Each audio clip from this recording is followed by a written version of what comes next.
Hi everybody, I'm Sarah and today I'm here because I want to talk about Oscar Wilde. Oscar Wilde is a very well-known author of many amazing works. He was a poet, a playwright, and he was born in Dublin, so he was actually Irish, in 1854.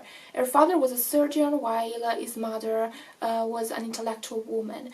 He attended Trinity College and then he went to university in Oxford, where he was really eccentric. He had long hair, particular style. He, let's say, embodied the dandy man. Plus, he was an homosexual, which at the time was even considered a crime. He went to New York to give some lectures and do a tour, since he was really appreciated by Americans. When he came back, he moved to London, where he was considered a huge celebrity. And he was featured in many magazines with interviews, etc. But even though he was homosexual, he decided to marry a woman, Constance Lloyd, and they had 2 children. He couldn't go against his nature.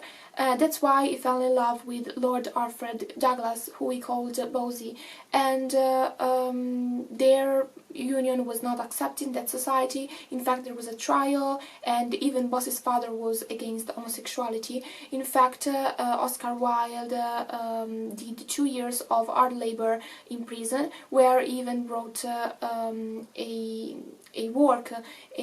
letter to Bosie called The Profound. Sadly, the last part of his life is pretty bad.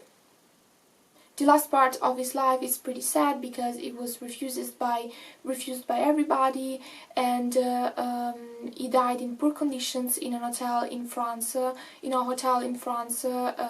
from meningitis. According to him, the artist must be impersonal. He can't share his thoughts with everybody, and he is almost an outcast who refuses the Victorian principles and lives for pleasure,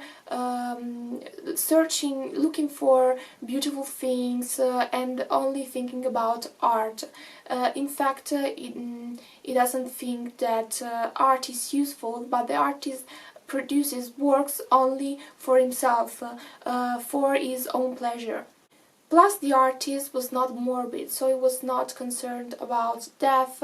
He only thought about beautiful things, and according to him, art was the only tool which avoided the killing of the soul, because it was the cult of art. And also, according to him, the main materials to produce art were vice and virtue. So not only virtues but also vices, because, as I said, ethics and morals didn't matter, and morality didn't matter to him.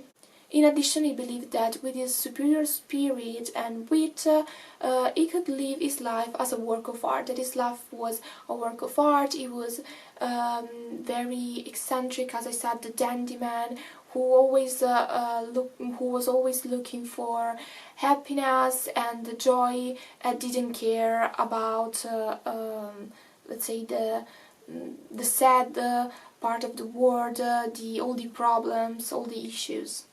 That was by and large the vision of Oscar Wilde. I hope you liked this video and that it was useful. Bye!